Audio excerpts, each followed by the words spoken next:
கிறிஸ்துவிலே மிகவும் பிரியமானவர்களே, 25/4/2026 உங்களை சந்திப்பதிலே மகிழ்ச்சி அடைகிறேன். வாருங்கள், ஒரு நிமிடம் நாம் ஜெபிப்போம். அன்பு தகப்பனே, இன்றைக்கு என்னுடைய பாதுகாப்புக்காய் ஜெபிக்கும்படி என் தேவனுடைய சமூகத்தில் வருகிறேன். என் தேவனுடைய நிறைவானது இவருடைய வாழ்க்கையிலிருந்து செயல்படும்படி நீ செய்தல்லும்படி ஜெபிக்கிறபடி தெய்வீக பிரசனம் இவருடைய வாழ்க்கையில் இருக்கட்டும்.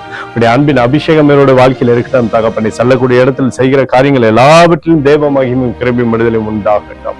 இயேசு கிறிஸ்து சிந்தின பரிசுத்த ரத்தத்தை இவர் மீதும் ஒரு குடும்பத்தின் மீதும் செய்கிற சகல காரியத்தின் மீது பூசுகிறேன். ஆகவே இந்த நாள் முழுவதும் நிறைவு இவருடைய வாழ்க்கையில் இருக்கட்டும். உடைய கிருபையானது இவரோடு இருந்து சகலத்திலுமே ஜெயிக்கும்படி நீ செய்தல்லும்படியாய் ஜெபிக்கிறேன். தகப்பனே, ஆசீர்வதித்து இவரோட பேரை பெருமைப்படுத்துங்க. ஏசாயா 6:3 பூமி அனைத்தும் உம்முடைய மகிமையில் நிறைந்திருக்கிறது என்று சொல்லி எழுதப்பட்டிருக்கூடிய வார்த்தையின்படி ஆண்டவரே, உம்முடைய மகிமையினால் இவருடைய வாழ்க்கை நிரப்பி ஆசீர்வதித்து பேரை பெருமைப்படுத்துங்க.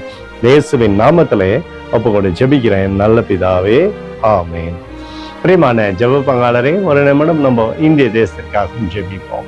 அன்பு தகப்பனே, 25/4/2026 தேசத்தின் நன்மைக்காய் ஜெபிக்கும்படியா நம்முடைய சமூகத்தில் வருகிறேன். தேசத்தை நீங்க ஆசீர்வதிங்கப்பா. நம்முடைய கிருபை கோலும் கைதடியும் தேசத்தை தேற்றுவதாக நம்முடைய நிறைவானது தேசத்திலிருந்து செயல்படும்படி நீ செய்தபடி ஜெபிக்கிறேன். நம்முடைய அன்பின் அபிஷேகத்தினாலே தேசத்தை நிரப்புங்க. நம்முடைய கோலும் கைதடியும் தேசத்தை தேற்றட்டும். சமாதானத்தின் தேவன் அப்பா தேசத்திலிருந்து செயல்படும்படி ஜெபிக்கிறேன். எங்களுக்காக அடித்து நொறுக்கப்பட்டு கூடி இயேசு கிறிஸ்துவ அவர் சிந்தனை வெளியேறப்பட்ட ரத்தத்தை வைத்து ஒப்புக் கொடுக்கிறேன். அத்தோடு இந்திய தேசத்தில் எழுப்புதலை தரும்படியாக ஜெபிக்கிறேன். எழுப்புதலை தருவீராக, எழுப்புதலை தருவீராக, எழுப்புதலை தருவீராக. எழுப்புதலை எங்கள் கண்கள் பார்க்கும்படி நீர் ஆசீர்வதிக்கும்படி ஜெபிக்கிறேன். நேற்றும் இன்றும் என்று மாறாதவராகி இயேசுவின் நாமத்திலே ஒப்புக் கொண்டு ஜெபிக்கிறேன் நல்ல பிதாவே, ஆமென்.